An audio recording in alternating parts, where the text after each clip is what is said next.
والد کی طرف سے بہرحال تمام امیر المومنین علیہ السلام تک تمام اجداد جو ہیں وہ اوصیاء اور ائمہ علیہ السلام میں سے ہیں. بالکل. والدہ گرامی امام جعفر صادق علیہ السلام کی جناب ام فروہ بنت قاسم ابن محمد ابن ابی بکر. صحیح. جناب ام فروہ سلام اللہ علیہا یہ امام جعفر صادق علیہ السلام کی ماں ہیں اور یہ بیٹی ہیں جناب قاسم کی، اور جناب قاسم محمد بن ابی بکر یعنی خلیفہ اول کے فرزند. جی. جناب محمد بن ابی بکر کے حوالے سے بہرحال ہمارے ہاں تاریخیں جانتے ہیں، بہتر سب جانتے ہیں کہ جناب محمد بن ابی بکر کی والدہ گرامی جناب اسماء بنت امیس تھیں. جی. جناب اسماء بنت امیس خلیفہ اول کی زندگی میں آنے سے پہلے جناب جعفر ابن ابی طالب کی بیٹی تھیں، یعنی جناب جعفر طیار کی زوجہ تھی. جی. جناب جعفر طیار کی شہادت جنگ موطا میں سن 8 ہجری میں ہو جاتی ہے. جی. اور اس کے بعد جناب جعفر طیار کی زوجہ جناب اسماء بنت امیس کی شادی ہوتی ہے خلیفہ اول ابی بکر سے. جی. ان سے یہ 2 فرزند تھے، جناب محمد بن ابی بکر اور جناب ام کلثوم ایک بیٹی تھی. جی. جناب محمد بن ابی بکر جس وقت ابو بکر اس دنیا سے رخصت ہو جاتے ہیں، جناب اسماء بنت امیس نے امیر المومنین سے شادی کی.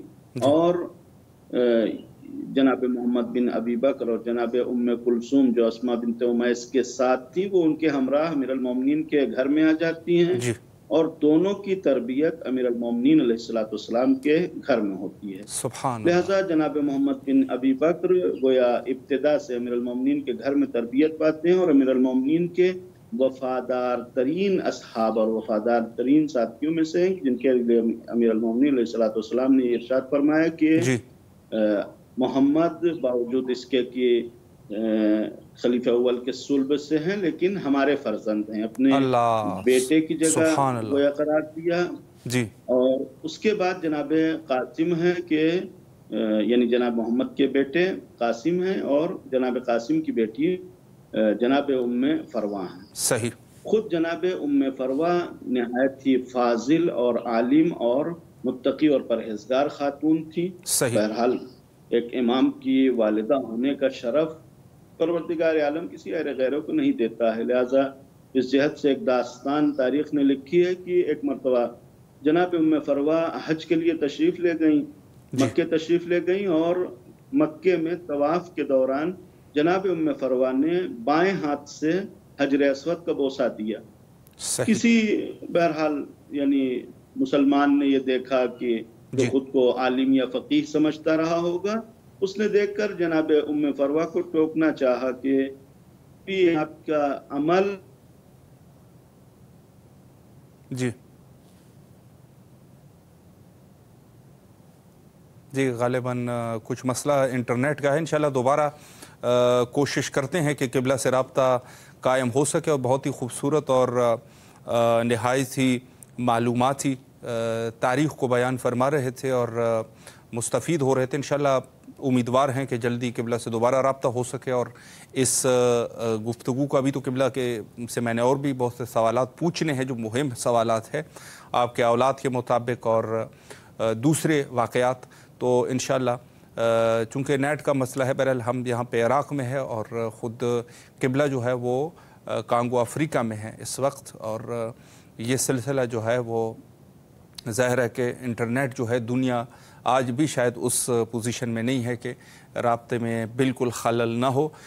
خلل جو ہے وہ ایجاد ہو جاتی ہے. انشاءاللہ دوبارہ اللہ کرے کہ رابطہ جو ہے ہمارا قائم ہو سکے. تو یہ بہت خوبصورت جملہ، یعنی انسان جو ہے کس وقت جو ہے انسان کی بخت جو ہے وہ تبدیل ہو جائے اس کا کوئی اندازہ نہیں. اور اس میں سے میں اس کو یہ کہوں گا کہ خود مثلاً زوجہ خلیفہ اول جن کی شادی حضرت سے ہوتی ہے، رابطہ ہمارا قائم ہو چکا ہے. جی قبلہ آواز سماعت فرما رہے ہیں؟ جی جی جی بسم اللہ فرمائے قبلہ، بسم اللہ. جی تو میں عرض کر رہا تھا کہ جناب ام فروہ امام صادق علیہ السلام کی والدہ گرامی مکہ جاتی ہیں اور انہوں نے طواف کے دوران بائیں ہاتھ سے حجر اسود کا بوسہ لیا اور کسی مسلمان نے جو خود کو عالم اور فقیہ سمجھتا تھا ان کو ٹوکا کہ بی بی یہ آپ کا عمل سنت پیغمبر کے خلاف ہے. جناب ام فروہ نے بردستہ اس فقیہ کو ٹوکتے ہوئے جواب دیا کہ اِنَّا لَأَغْنِيَا مِنْ عِلْمِكَ، ہم خاندان اہل بیت سے تعلق رکھنے والے لوگ ہیں، لہٰذا تم جیسے لوگوں کے علم سے ہم بے نیاز ہیں، ہمیں تمہارے علم کی ضرورت نہیں ہے. یعنی منبع اور مرکز وحی میں رہنے والی خاتون کسی دوسرے سے سیکھے یا کسی دوسرے سے پوچھے کہ سنت پیغمبر کیا ہے. بہرحال اہل البیت ادریٰ بما فی البیت، اہل بیت علیہ السلام بہتر علم پیغمبر اور سنت پیغمبر اور فقہ پیغمبر اور احکام پیغمبر کا علم رکھنے والے ہیں. بے شک یہ جناب ام فروہ کی منزلت. جناب قاسم کے حوالے سے، یعنی ان کے والد بزرگوار اور امام جعفر صادق علیہ السلام کے نانا کے حوالے سے یہ ہے کہ انہوں نے 3 اماموں کا دور در کیا ہے. امام حسین علیہ السلام، امام زین العابدین علیہ السلام اور امام محمد باقر علیہ السلام. اور امام زین العابدین علیہ السلام کے خاص شاگردوں میں رہے ہیں اور آپ کا شمار مدینے کے فقہا میں ہوتا تھا. کافی بزرگ اور باعظمت شخصیت تھے. امام زین العابدین علیہ السلام کے گویا طراز اول کے شاگردوں میں یا ان کے اصحاب میں سے تھے کہ جن کو جناب ابو خالد کابلی جیسی شخصیتوں کے ساتھ ذکر کیا جاتا ہے. جناب قاسم خود یعنی فقہا میں سے تھے، لیکن عظمت اگر انسان پہچاننا چاہتا ہے تو بہرحال ایک عظمت پہچاننے کے راستے یہ ہیں کہ باوجود اس کے کہ مدینے میں ظاہر ہے کہ خود مدینہ مرکز علم تھا اور بالخصوص امام محمد باقر علیہ السلام اور امام جعفر صادق علیہ السلام کے زمانے میں بہرحال کافی لوگ یعنی فقیہ اور بزرگ اور محدث اور عالم اور مفسر پیدا ہو چکے تھے. کتنے فرقے بن چکے تھے، کتنے جو ہے لوگ گویا امامت کے دعویٰ کر چکے تھے. ایسے میں جناب قاسم کی عظمت یہ ہے کہ ایک داستان مرحوم مجلسی علیہ الرحمہ نے نقل کی جناب قاسم کے حوالے سے کہ جناب قاسم مسجد پیغمبر میں بیٹھے ہوئے تھے اور ایک شخص نے آ کر سوال کیا. صحیح. اس شخص نے جب سوال کیا تو جناب قاسم نے بیان کیا کہ اس کا جواب ہمیں نہیں معلوم ہے. اس شخص نے گویا بہت سارے بہرحال لوگ ایسے ہوتے ہیں کہ اپنا جواب حاصل کرنے کے لیے بہرحال چاپلوسی کرتے ہیں. ممکن ہے کہ اس شخص نے وہ چاپلوسی کے حوالے سے یہ جملہ کہا ہو کہ ہم تو آپ ہی کو باعظمت سمجھتے تھے اور آپ سے بہتر کسی کو نہیں جانتے ہیں، لہٰذا آپ اس کا جواب دے دیں. جناب قاسم نے پھر پلٹ کے جواب دیا کہ نہیں، ہمیں اس کا جواب نہیں معلوم. وہاں پر ایک کوئی دوسری شخصیت بھی موجود تھی. انہوں نے پلٹ کے کہا کہ اس مجلس میں یا اس بس میں ہم آپ سے محترم اور آپ سے بزرگوار کسی کو نہیں جانتے ہیں. صحیح. جب اس شخص نے پھر جناب قاسم کو یہ جملہ کہا، ایک طریقے کی پبلک کی طرف سے تائید حاصل ہو جاتی ہے، انسان مثلا خود بھی کوئی احساس ذمہ داری کرنے لگتا ہے. اس وقت جناب قاسم نے پلٹ کر یہ جواب دیا کہ نہیں، ہم اس وقت سب سے مثلا باعظمت فقیہ نہیں ہے، سب سے بہتر فقیہ نہیں ہے. تم ہماری داڑھی کو نہ دیکھو اور ہمارے پاس بیٹھے ہوئے مجمع کو نہ دیکھو کہ بہت زیادہ لوگ ہمارے پاس بھیڑ لگائے ہوئے ہیں اس لیے ہم بہت زیادہ بڑے فقیہ ہیں، یا ہماری داڑھی بہت بڑی ہو گئی ہے اس لیے ہم بہت بڑے فقیہ ہیں. ایسا نہیں. یہ گویا ایک طریقے کا اشارہ ہے عظمت امامت کے حوالے سے کہ اسی مدینے میں ائمہ موجود ہیں، اہل بیت علیہ السلام کے خاندان کے گویا اوصیاء پیغمبر خود موجود ہیں. لہذا ایسے میں ہمیں سب سے بڑا فقیہ سمجھنا ہے، سب سے بڑا عالم سمجھنا یہ مناسب نہیں ہے. یہ اس عظمت کے باوجود کہ آپ کو فقہائے مدینہ میں شمار کیا جاتا تھا.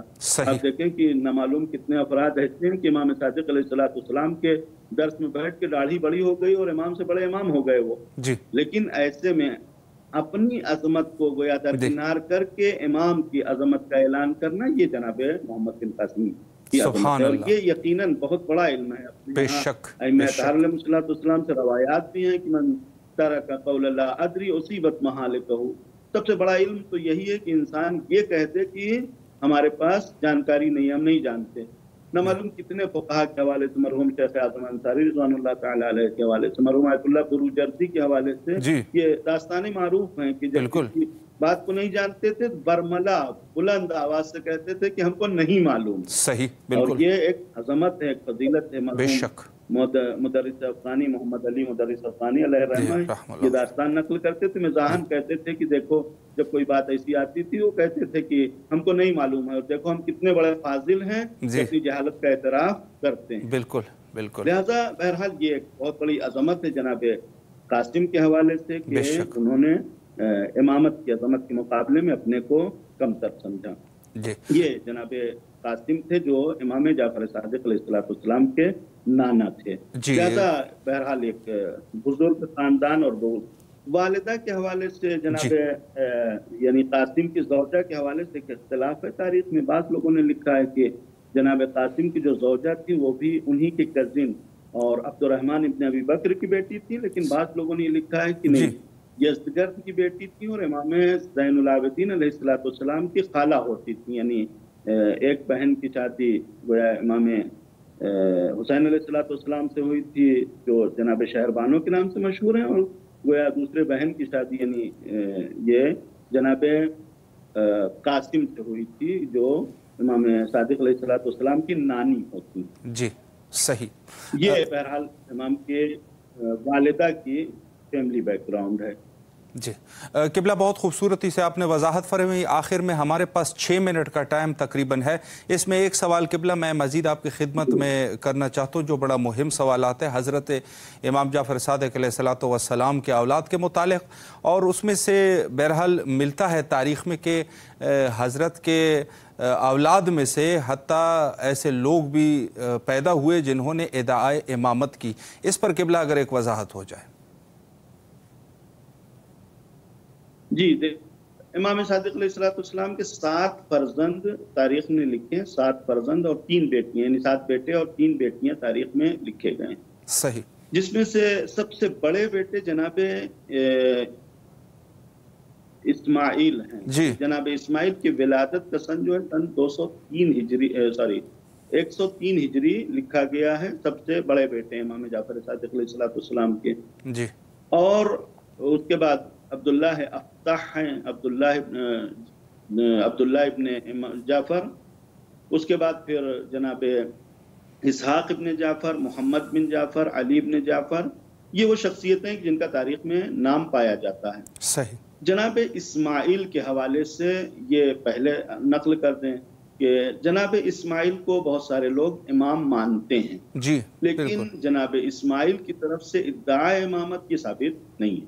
صحیح. اس لیے کہ جناب اسماعیل کی شہادت کا سن بعض لوگوں نے 145، بعض لوگوں نے 147، یعنی امام جعفر صادق علیہ السلام کی شہادت 148 ہجری ہے، اور جناب اسماعیل کی شہادت کے حوالے سے بعض لوگوں نے 138 ہجری بھی لکھا ہے.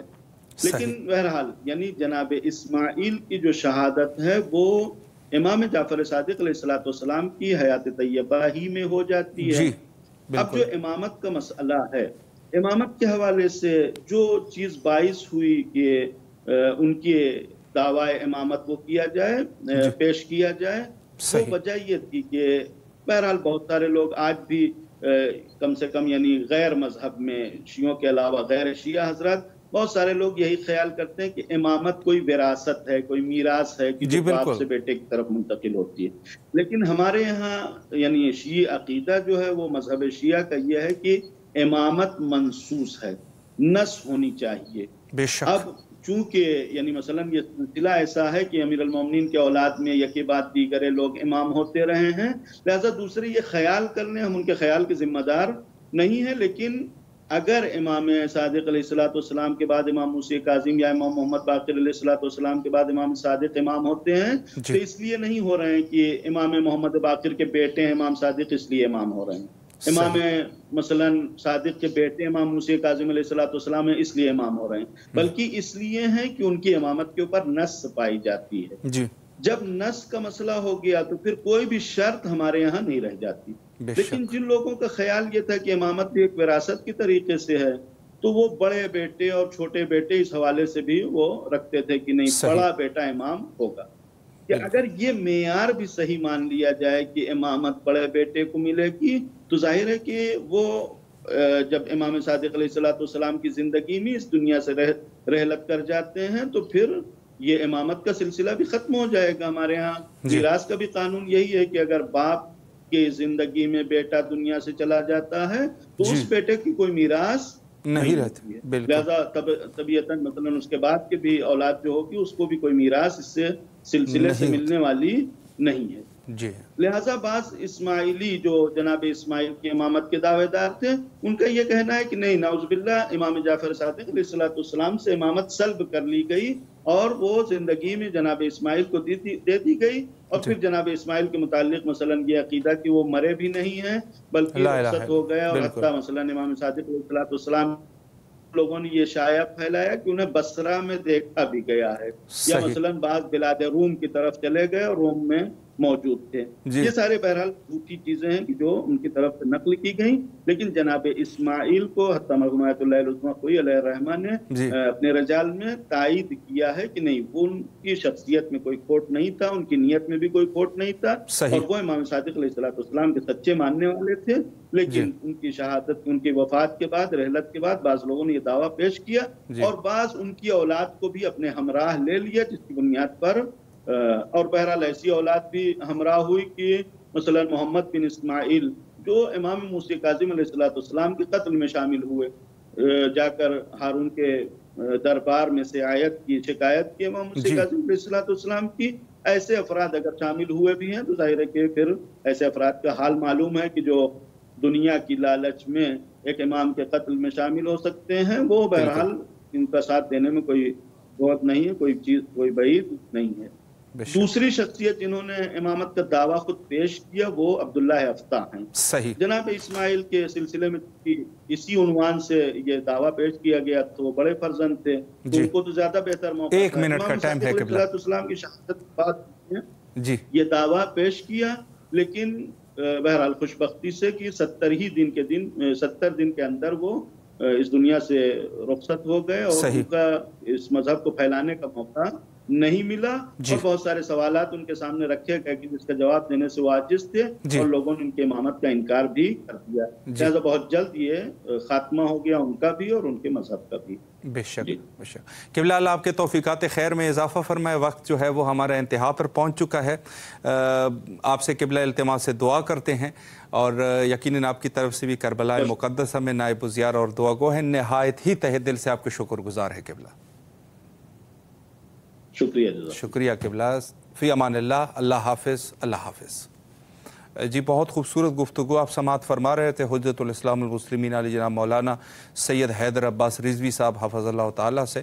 ہمیشہ تشریف لاتے ہیں اور نہایت ہی محققانہ گفتگو فرماتے ہیں، اور یقیناً یہ ہے کہ وقت ہمارا مختصر ہے، لیکن اگر خود انہی نکات پر انسان جو ہے وہ خود سے تھوڑا مطالعہ کر لے۔ استاد نے جو ہے وہ آپ کو تحقیق کے لیے دے دیا کہ مثلا عبداللہ افتح، انہوں نے جو امامت کا دعویٰ کیا تھا، یا اس سے پہلے جو اسماعیلی مذہب ہے، آج کے اس دور میں بہت سارے لوگ جو ہے وہ اسماعیلی مذہب کے ماننے والے ہیں، پاک و ہند میں بھی موجود ہے، اکثر وہیں پر ہے، تو یہ لوگ جو ہے وہ اس عنوان سے ہے، اور یہ تحقیق اس میں ہونی چاہیے۔ امامت جو ہے وہ مہم موضوع ہے، اور وقت ہمارا تقریباً انتہا پر پہنچ چکا ہے۔